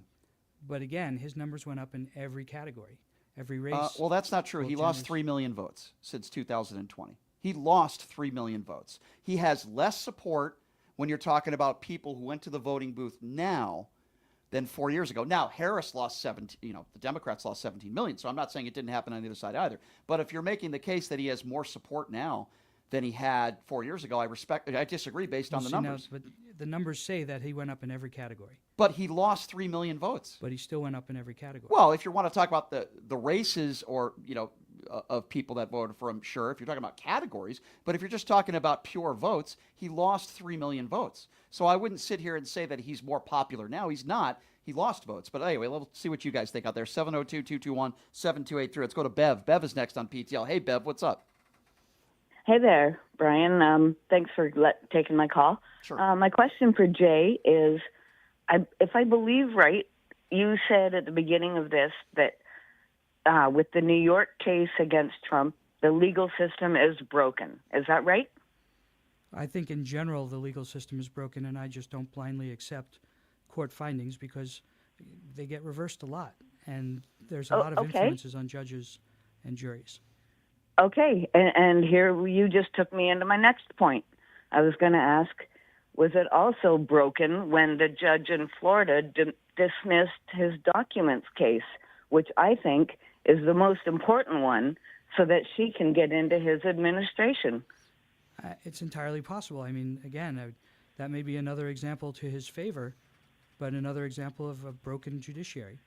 The judiciary is supposed to give us decisions based on precedent and law and case law, and it just doesn't. Other factors come into play. You have judges that... Well, the case document thing, there has been no precedent for that. Well, again, I haven't researched case law and precedent on that. But Well, I'll tell you something that's broken. You apply for a job at McDonald's, you fill out a resume, they ask you if you're a convicted felon. You have to answer that, and in most cases, a lot of restaurants or fast food chains won't hire you in most cases if you're a felon. Donald Trump's allowed to run for president of the United States. He's allowed to be the leader of the free world. There's all kinds of paradoxes. We have a guy who's not allowed to own a firearm that's the head of the military, right? I mean, there's all kinds of paradoxes that come out of this. I think in some cases it is broken, but anyway, 702-221-7283. Let's go to Tyrone. Tyrone is next on PTL. Hey, Tyrone, what's going on, man? Hey, good afternoon, Brian. And your guest's name is Jay? Yes. Right? Yep. Hey, quick, one thing I'm not going to do that some of your other callers have done. I'm not fighting yesterday's war about the court documents and the statements he made about veterans. I want to ask Jay this. It seems like he's a businessman. Jay, what is going to be the impact of Trump's tariffs on the everyday working man? That's a great question. I'm not a fan of the tariffs and the plan that he's looking to put forward on that aspect of the economy. I think the tariffs are going to raise prices. I mean, they have to, or they're going to force price disparity between imported goods and domestically produced goods. So it kind of levels the playing field for foreign labor being so much cheaper, right? But he's also talking about changing tax policy, no tax on wages, no tax on Social Security.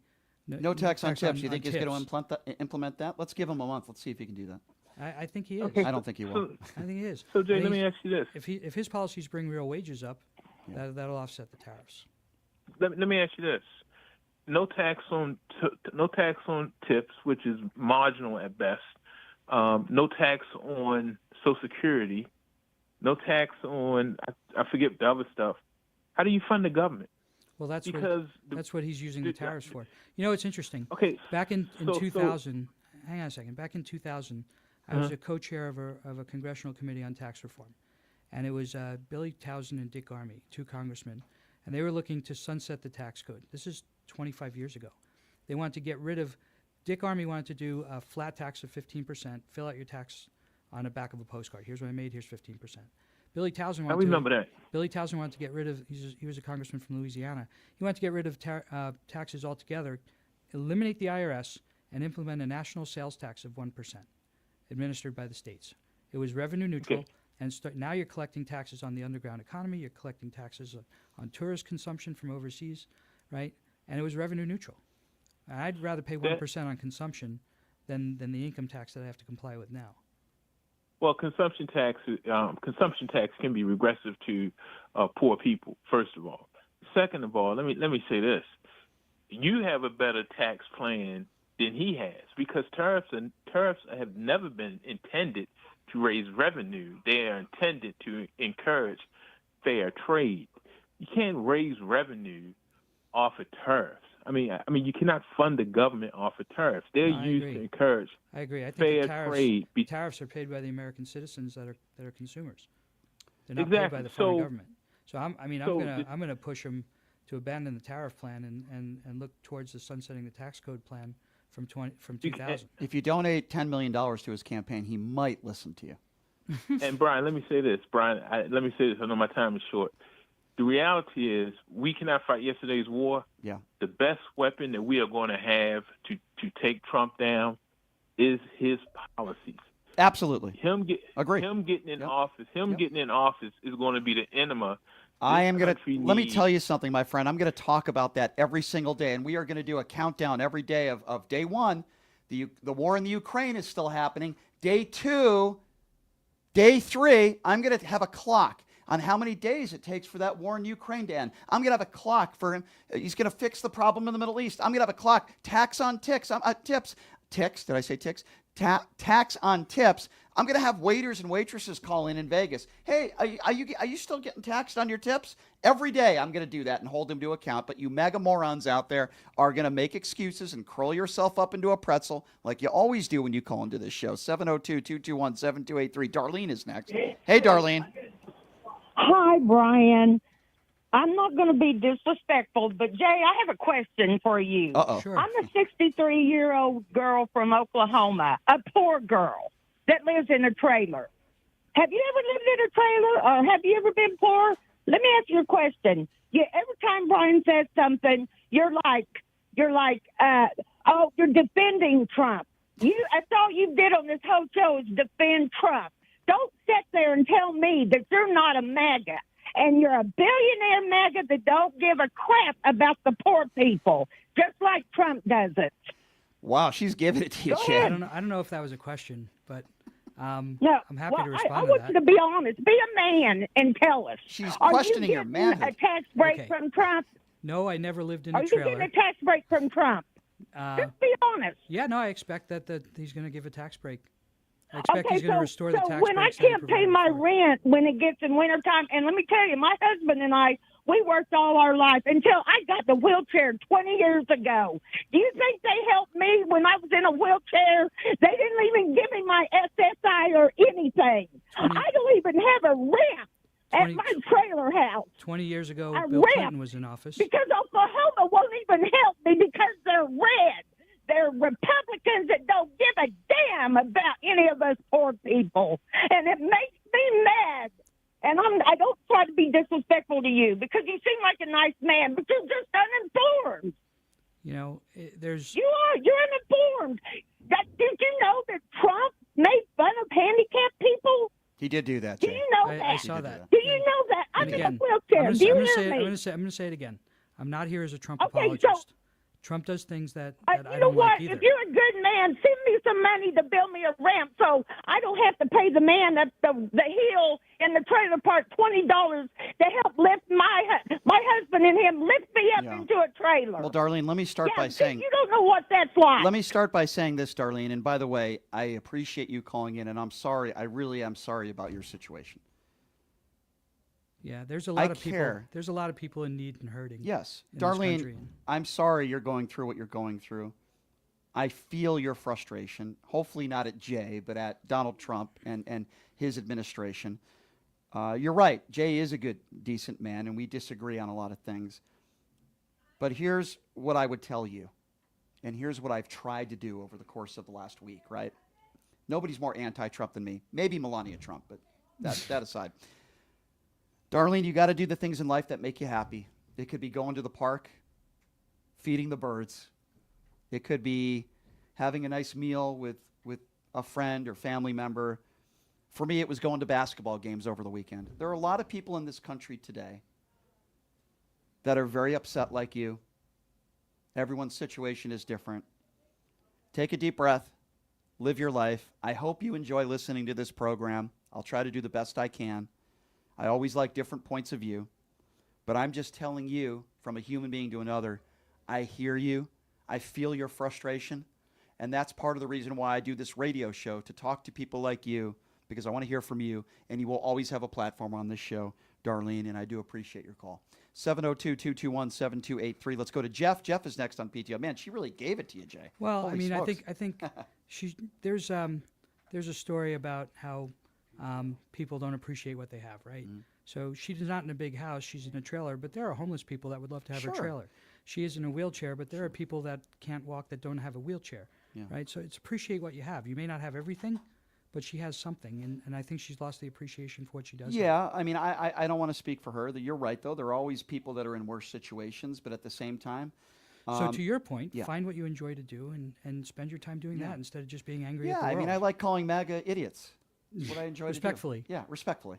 You're idiots, respectfully. 702, Respectfully. Respectfully. 702-221-7283. Let's go to Jeff. Jeff is next up on PTL. Hey, Jeff. Hey, what's going on, Brian? How are you? Good.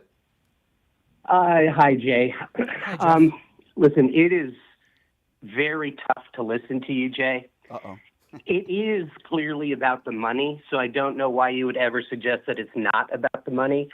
I was disgusted having to listen to your son, Sean, but it seems like he has formed your opinions. Trump is a rapist. Trump is a convicted felon. And if you could, please, because you are MAGA, please tell me what is America First about sending COVID tests to Vladimir Putin when point. we did not have enough All right, here let him. I want and to, people Jeff. were dying. Jeff, hang on the line. That's a good point. It is a Jay, good point. is And that again, America First? I don't agree with everything Trump does. I call him out when I disagree with him. Yeah. That makes me not MAGA. I'm not blindly following him no matter what he says or does. Did you vote for him? You know, Brian was asking me the same question. I know, man up. Stop being such a wuss. Man up, Jay. Jay, come on. Who'd you vote for? Come on. Come on, Jay. This is absurd. It's He doesn't have to say. I'm he doesn't not. have to. I'm, Of course I'm not, he doesn't, but it says everything I am not, about him, I'm not Brian. happy with anybody that was Everything. running. He did not vote for Kamala Harris. He's willing to say that. And we know that. Yeah. Jay, you are terrible. Oh, Thanks a all lot. right. All right. Have a nice day, Jeff. Boy, Jay Bloom's getting roughed up here. So this is what I have to deal with Nah, every this day. is- 702-221-7283. People are very emotional Of now. course and- they are. Passion. And Yeah. half the country's hurting. Yeah. And half the country's, Yeah. the whole country's mad at the other half. Each half of the country's mad at the other half. And until we put this election behind us and move forward and Why is reunify, that? I'm wondering what changed like 8 years ago.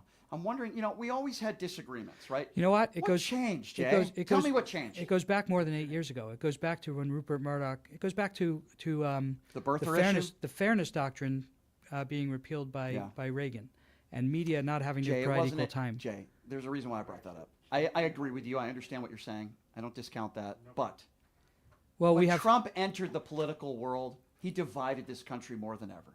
And I'm not saying Barack Obama was perfect by any means, but Donald Trump, we didn't have the type of vitriol and anger and division and family members. Here's the thing. When Obama was president, there's some people that didn't like him, no question, right? But I didn't hear about friends and family members that didn't talk to each other anymore because of Barack Obama being elected or who you supported. Do you know how many family members and friends don't talk to each other because of Donald Trump? Oh, I know. It's crazy, Jay. It's crazy. It's been extremely Yeah. divisive. But All right. Again, Well- it's on both sides. No, I disagree. You I can disagree. but there are people. I have a family member that won't talk to anybody that's a Trump supporter. That's not the Trump supporter But that's not necessarily both sides in a sense that it could be people that don't want to be associated with somebody that supports a rapist or somebody that supports a felon or somebody that demeans women. I mean, I think there's a difference between that. Now, listen, all Trump supporters are different. I understand that. I'm not saying every Trump supporter is the same, but I think it's really hard for a lot of people to grasp, including myself, how so many people could support this man. And this is more than just policy. This is about a moral compass. This is about dignity. But the point I was trying to make was we didn't have this 10 or 15 years ago, not as much as we have now. And I think it's because of Donald Trump. I do. I think he's divided us. He's the most divisive person we've ever had in my lifetime in politics. I agree that he's divisive in his rhetoric. However, I think you have half the country watching one media source the other half of the country watching a different media source, and their facts on which they base their opinions Mhm. are completely different. Which media source got sued for $800 million for lying about Dominion voting machines? Which source said that the 2020 election was rigged? Which source coddles Donald Trump to the point of no avail? Which of the sources? I believe I said this started with Rupert Murdoch. Right, I understand. So right. yeah, there's culpability there, and what Rupert Murdoch figured out is if I get people angry and afraid, then they watch longer, and watching longer means higher ratings, which means more money in advertising. I understand And that then that's a CNN big jumped issue. on that bandwagon I understand that that's a on the big other issue. side. I don't disagree with you there. So where- now when you have half the country with one set of facts and the other half the country with a different set of Yeah, facts. but I don't think that's true. Nobody on CNN are people on CNN saying that Donald Trump they rigged the election for Donald Trump? Is anybody on MSNBC saying that the election was rigged and the Republicans cheated? No. After 2020, literally every right-wing organization, including today, still say that Donald Trump won the 2020 election. I'm not saying everybody on the left is perfect. I'm not saying there aren't times on the left where they're completely biased. What I am saying is the serious lies and the conspiracy theories, the serious ones, the big ones, are not coming from left-wing entities. They come from right-wing entities, Jay. Newsmax, OAN, Fox News, the Sean Hannitys, the Mark Levins. These are despicable human beings. They put their party and ratings and money over what's best for the country. Ted Koppel said it best. Sean Hannity, he might be good at what he does. I don't think he's great at what he does, but he's very dangerous. There are people like Sean Hannity that are very dangerous. Rush Limbaugh was a dangerous man. He was a cancer to society. That's what he was. So listen, I get it. The left's not perfect, right? I get it. But come on, man. You can't put it on equal playing field and say that. Sounded like Joe Biden there for a second. Come on, man. Well, you're trying to put it on an equal Go ahead. playing Tell field. me here's the deal. Here's the deal. Or Barack Obama. Let me be clear. Let me be clear. All right, let's get back to the calls. Problems on both sides. There's no way around it. There are problems on both sides. There are problems on the left and the right. There are more serious problems on the right. Let's go to Rosie. Rosie's next. Hello, Rosie. Yeah. Hey, and, you know, I was listening to everyone's point of views for a while now so far, and frankly, I happen to agree to a lot of the points that were being said by you guys. I happen to agree with a whole lot. Because I can't seem to find any reason not to agree. Because as you made it very clear, this guy that Trump, that this treasonous bastard Trump that appointed as this border czar, which I cannot even believe we've got a czar now. Well, that's what I've been talking about, Rosie, in this new border czar. And thank you for the call. A guy that, again, and I understand what Jay is saying. It's probably not going to be implemented, but I can't assume that. Donald Trump wants to deport 20 million people. We're only a few days in, and he's not even president yet, and he's already implementing some of the stuff we've seen in Project 2025. Let me ask you another question. And I know Jay's getting hammered today. We do have a MAGA caller on the line, so we'll get to that. I'm not concerned. But Adolf Hitler back in 1934 said, Germany is for Germans and Germans only. You're a Jewish man, as am I. Adolf Hitler said that. Stephen Miller last week at MSG said, America is for Americans and Americans only. Donald Trump just hired him as the policy director for the most part. Does that bother you? So, you know, yes, it bothers me, but it's interesting that I saw an AI translation from German of some of Hitler's speeches, right? And have you ever seen that? I have not, no. It's really interesting. You know when he's angry and screaming and yelling at the crowds? He's talking about coming out of a recession and helping the German economy, and inflation's out of control. And I mean, you know, Hitler started, and believe me, I'm not an apologist for Hitler, right? Don't turn this I hope into not. that. But Hitler started with, we need to save our economy. There's a problem with immigrants, and he wanted to deport them, and nobody would take them. Yeah. Right. But he didn't set out. And again, I'm not an apologist for Hitler. Don't turn this into this. But Hitler wanted to deport immigrants, not kill them. And when nobody would take them, including the United States, that's when the final solution started to be implemented. Now, I don't think we're on that path. I don't think Donald Trump is going to come up with concentration camps and things like that for immigrants. But it's not practicable that he's going to be able to deport 20 million people. It's just not going to happen. While it might not be practical, Stephen Miller uses the same verbiage that Adolf Hitler used almost 100 years ago. And I find that to be scary. And I remember Donald Trump used the term vermin and other types of language. But let's see what a And he also uses fake news, and Hitler used Lügenpresse, which was a lying press, right? Isn't that concerning?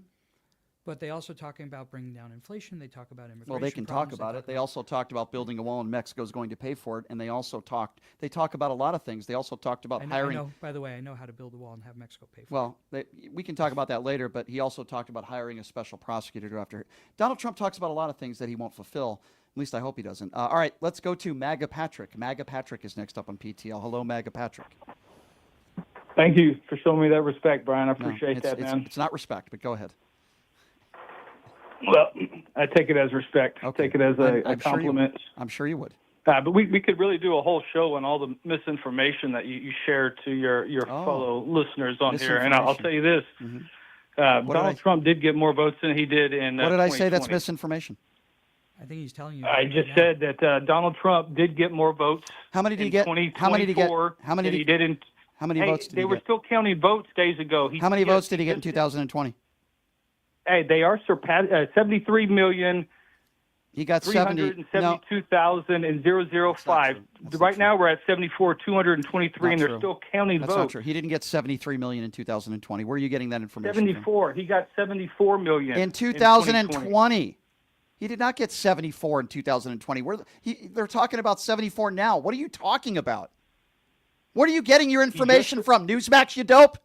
He didn't get 74 million in 2020. So the hell's wrong with you, man? Brian, how many did he get in 2020? In 2020, the maximum number that I saw was 71 million. Patrick, where are you getting your information from? Well, if he got OAN, Newsmax? Wait, if he got 71 million in 2020 and he's at 74 million now.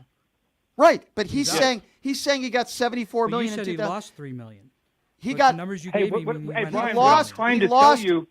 He lost 3 million votes this time around. I misspoke. He did get less votes this time around than 2020. I misspoke. He got 3 million less votes today. But you just correct. said 71 million. I misspoke. So I misconstrued the numbers. Slipped around. Restate the numbers. What did Correct. he get in 2020? 71 million today. 74 million in 2020. What I said is he got. But my point still stands. Right. That's not right.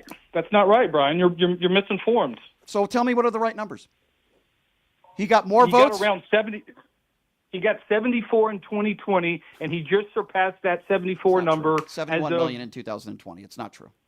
It's not true. Okay, well, Patrick, he got 74 Patrick, today. I'm not He going to got argue. 74 this year. I'm not going to argue with somebody that doesn't know what they're talking about. If you want to bring up another topic, that's fine. He got less votes in 2024 than he got in 2020. I don't know how you can say that if they're still counting. All right.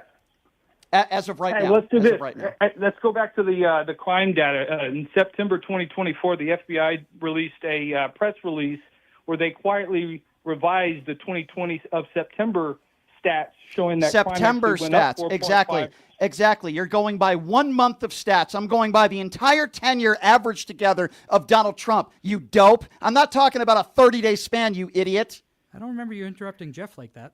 Well, because Jeff didn't say anything that's not factually accurate. This guy, in September, the FBI put up. I'm not talking about September, you dope. I'm talking about Brian, the they entire. revised Don't hate all Brian of me. the I'm data. Don't hate Brian me. They You want to do revised some? all of Hey, the MAGA data for Patrick. 2022. You want to talk about misinformation? Who won the 2020 election?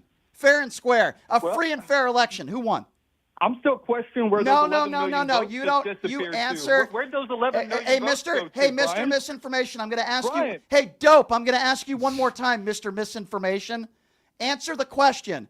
Who won a free? Did Joe Biden win a free and fair election in 2020? You MAGA inbred, you. Answer the question. Joe Biden got 81 million votes. Have a nice day. You can't even answer who won the 2020 election. And you want to call into this show and say I'm full of misinformation? Take a hike. Get off my show. 702-221-7283 is the number to call. All right, let's go to Dave. Holy smokes. Dave, what's going on? Holy smokes is right. I have you got a to see point. the different shades of red that Brian is turning right now. Yeah. I do have a point to make, but I want to make a comment before I make my point. Okay? Okay. What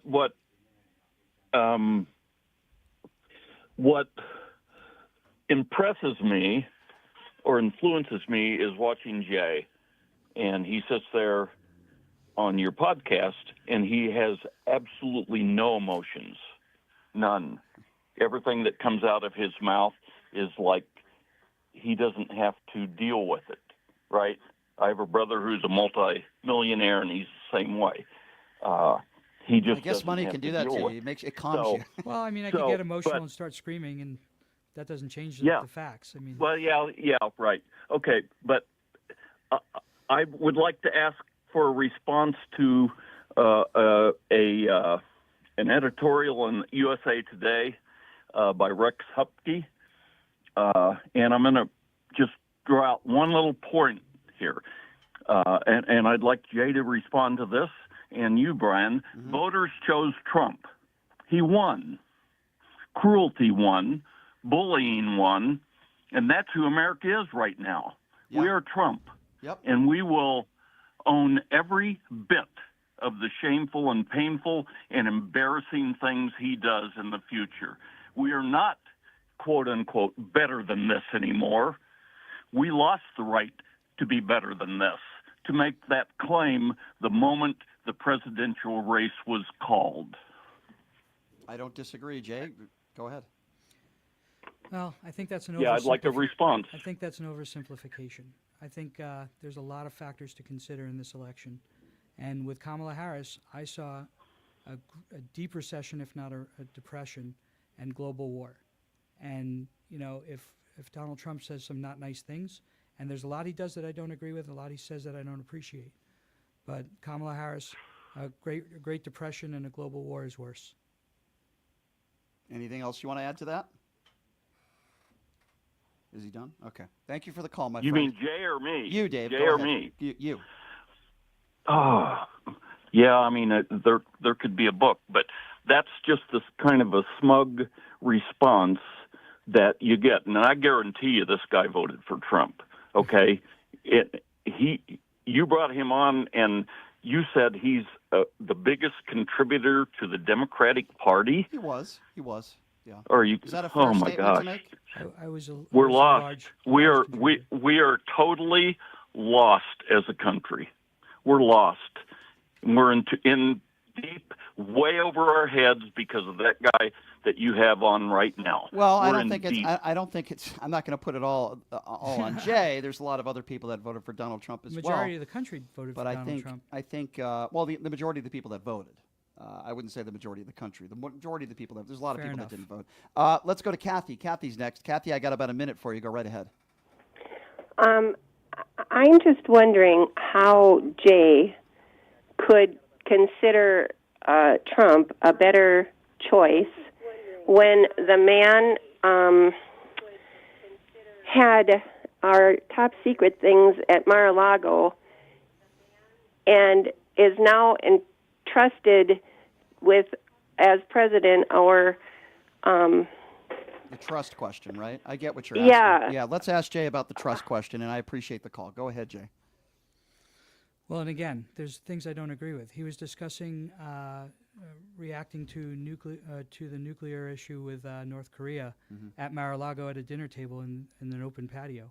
I don't agree with that. I don't agree with him taking records home and then electing to keep those records. Right? Again, I'm not MAGA. I'm not even a Republican. But there are things about him that are he's not all bad, all evil, all wrong. There are things about him that are okay and good and smart. And then there are things about him that are stupid and brash and arrogant. I can't think of one characteristic of Donald Trump that would be, quote, good or smart. I can't. He's a bad businessman. All of his companies have gone down the toilet. He took a $500 million company from his father. So many of his companies that have filed for bankruptcy. Well, all of his companies have not He's a gone down the terrible toilet. husband. He's a terrible father. I can't think of anything good about the guy. His real Help me. estate holdings in New York are worth billions. I mean, he might have some real estate holdings that are worth a lot of money, but I don't think that means he's a good businessman. But he developed them. That's not an easy thing to There's do. a lot of things that he developed that went to garbage. There's a lot of companies that he put his name on that went to garbage. I'm sure he has some companies that have done well, but if you start 100 companies, a majority of them are going to fail, right? And the ones that do well, I mean, that's a hedge fund approach, right? Some a hedge are- fund will come in and they'll say, we're going to invest You in think 10 he's a companies. good businessman? I think he's a good marketing person. I think he's good at maybe I think he's a good influencing developer. the media. He's a good developer and he's a good marketing person. When you're in a room with him, he's very likable. You think he's a good marketing person? Yeah. All right. Well, he knows how to influence people and he get wasn't. them to. He didn't do a good job in marketing a lot of his businesses, like his waters and his candy bars and his steaks and everything that is and some of his casinos that have filed for bankruptcy. But Yeah, but his Trump buildings, his branded buildings, sell for a heavy-duty premium, and I still can't figure out why. maybe he could teach Jared Kushner how to do that. I don't know. His buildings aren't doing too well. But anyway, Yeah. time goes by fast. I know that we have more people on hold. Can't get all the calls, but I appreciate you being here and taking the shots. You don't Well, care. I know you. I'm just going to give them your cell phone number and then you can continue the conversation for the rest of the day. Yeah, just give the number out to my MAGA callers, please. I'm sure that would be great. I appreciate you being here. Thank you Well, for thanks the for having Halloween. me. Thank you for the Halloween party. That was a ton of fun, and I'm sure your son will come in soon. And the deal we have on the table right now is that he's going to be shooting either $100 bills or dollar bills at me because he did lose a bet with me. Robert F. Kennedy Jr. is not the president, so I'm thankful for that at least. What are you going to do? Well, Robert F. Kennedy's in the White House and Kamala's not, so. Well, that is also true. That is also a fact. So we're allegedly, down to semantics. Allegedly, he hasn't appointed RFK Jr., but I think he will. I think you're right. Anyway, no, thank you for being here. Appreciate it. It was a lot of fun. I hope you'll do it again. It's always fun. I'll Yes, be back. good time. All right, thanks, Jay. All right, guys, we'll see you tomorrow, same time, same place. Have a great day. Hey, everybody, are you struggling to find a pizza place that reminds you